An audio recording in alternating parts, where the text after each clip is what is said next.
You are listening to Artificial Evidence, where the algorithm knows. I am Owen Carver, and today we are traveling to the sweltering heat of Arizona in the summer of 1974, where a brutal series of murders shocked a small desert town to its core. It started with a body, half buried in the sand, and led to a trail of violence that exposed long-buried secrets, corruption, and a killer who believed he was untouchable.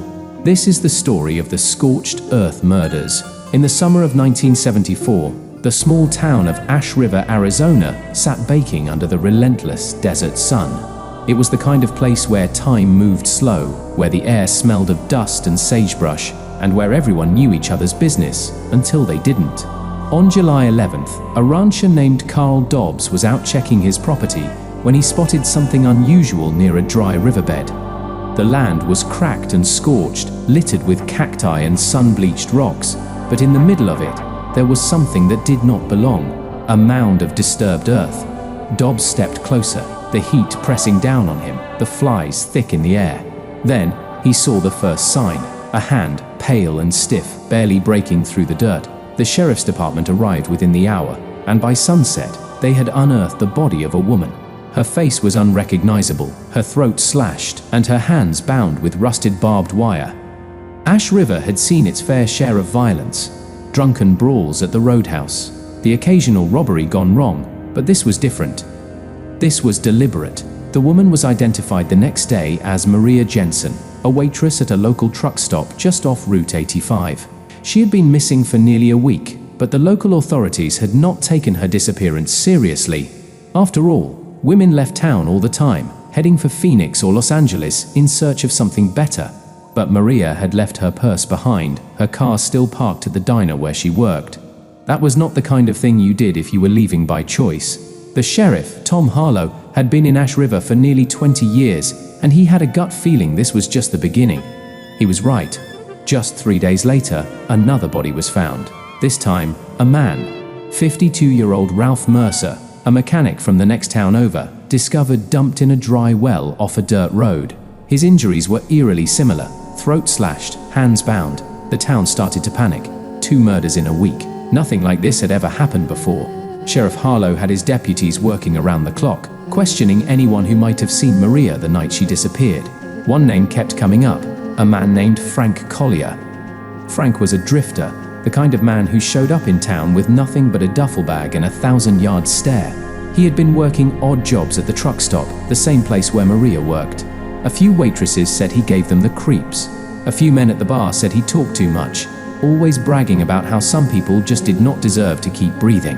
Harlow had Frank brought in, but the man was calm, too calm. He said he had nothing to do with Maria's death, that he had been out of town when she disappeared. But when the sheriff pressed him, Frank's story had holes. His alibi was weak. Still, there was no hard evidence.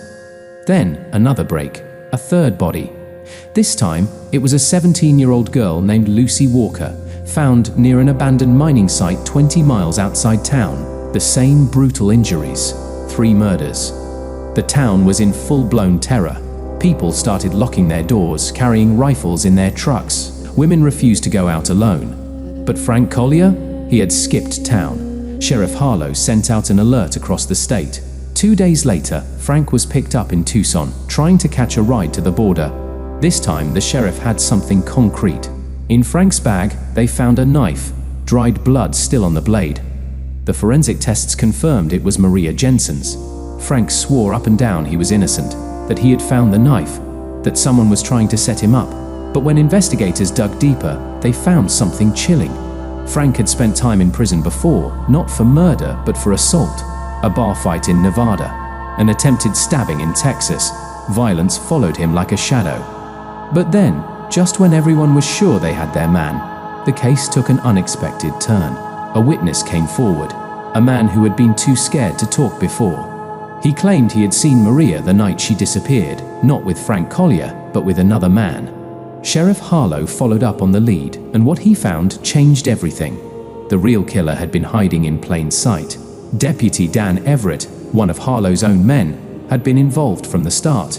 But the sheriff had missed something. Everett had been seen with Maria before. More than that, Maria had told a friend she was afraid of him, that he had been following her. showing up at her apartment uninvited. When they searched Everett's home, they found a box hidden in his shed. Inside, a collection of trophies, rings, bracelets, lockets, items taken from the victims. The evidence was overwhelming. Frank Collier was no saint, but he was not the killer. The real murderer had been walking free, watching the investigation unfold from inside the department. Dan Everett was arrested on August 2nd, 1974. He never made it to trial. A week later, he was found dead in his cell, an apparent suicide. For the people of Ash River, the horror was over. But the scars remained. The town never forgot what happened that summer, when fear gripped its streets and death lurked in the desert. Some say you could still find remnants of the past out there, buried beneath the scorched earth. That is the story of the Scorched Earth Murders, a case that reminds us how darkness can hide behind a badge, how the people sworn to protect can sometimes be the ones we should fear the most. Thank you for listening to Artificial Evidence. If you enjoyed this episode, be sure to like and subscribe so you do not miss the next one. The algorithm knows.